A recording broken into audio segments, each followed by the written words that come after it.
Well, hi YouTube.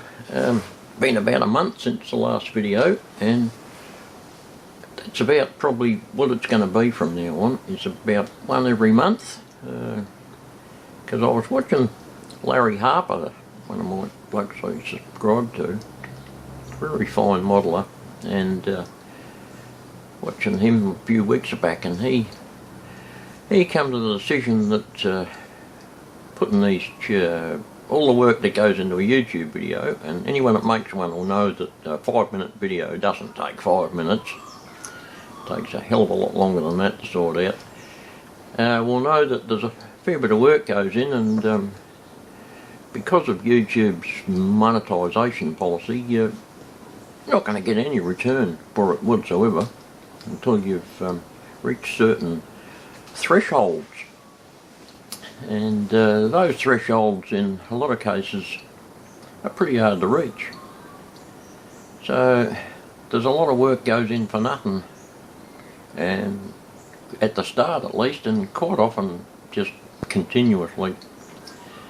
So that's a bit of a problem.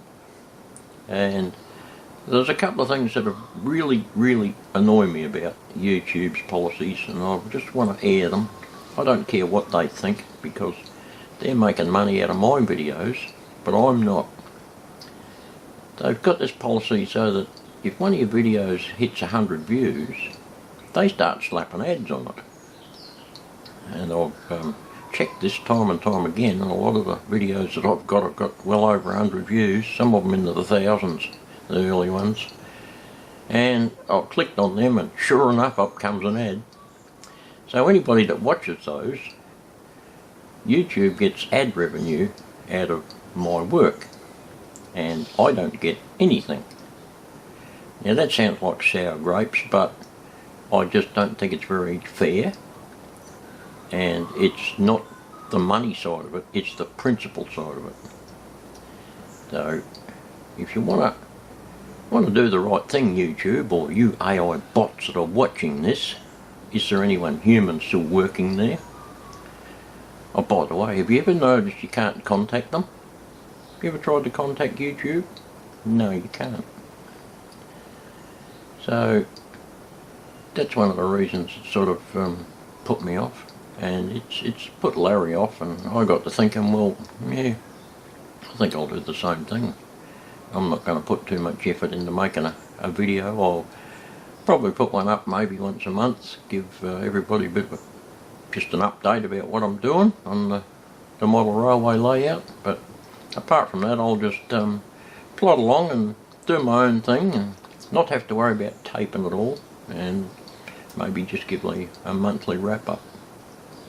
So anyway, here's this month's wrap up, and it's work on the Dockside module.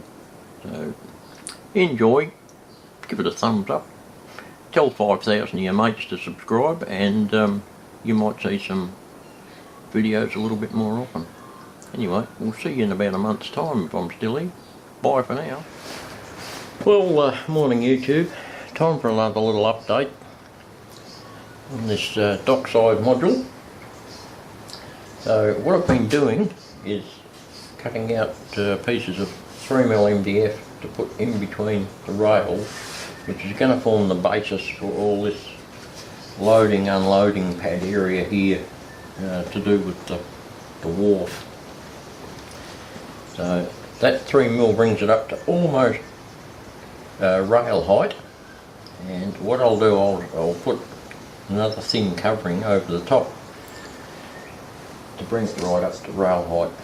Now I'm tossing up between boards or a concretey look. I'll work that out in my head as we go, but that's the general idea. Bring that right up, and I've been playing with the little buildings area over there. Not sure what I'm going to do yet. I've got the little red building there, and I had a couple of other little ones there that I'm just putting into place to see how they look.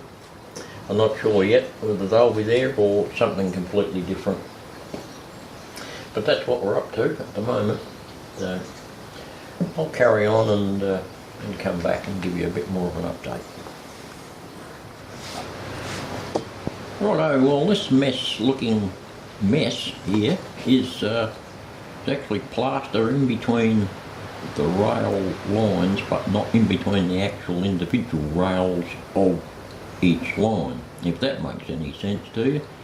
I've put masking tape in between the rails. I'm going to fit timber in there, but I'll run plaster everywhere else so that gives a base to make it look like concrete. And yeah, once all that dries, I'll rip all that blue masking tape out and it'll become a little bit more clear as to what's going on then. So we'll see you down the track a bit once it all dries. Righto, moment of truth. All that up.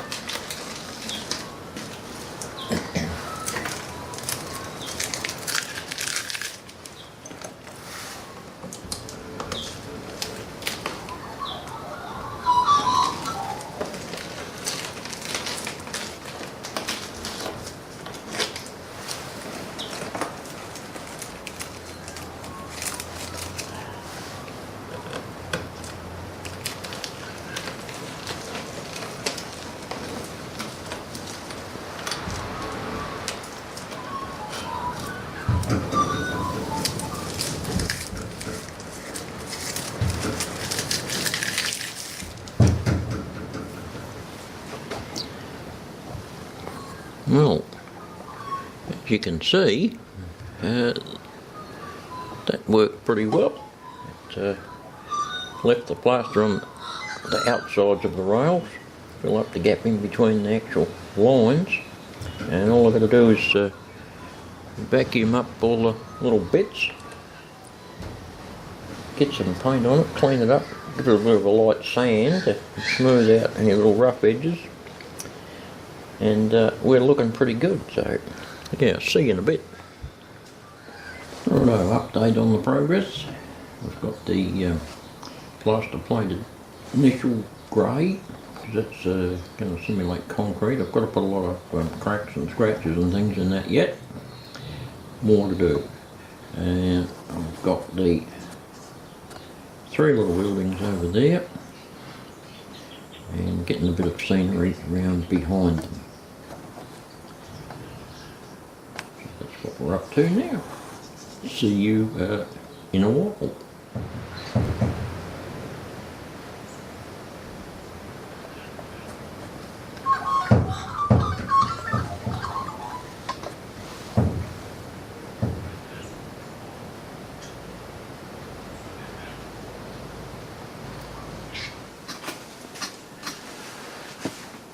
Oh, that's another thing I just wanted to have a grizzle about while we're in the moaning department, and that's the amount of absolute garbage that's on YouTube now.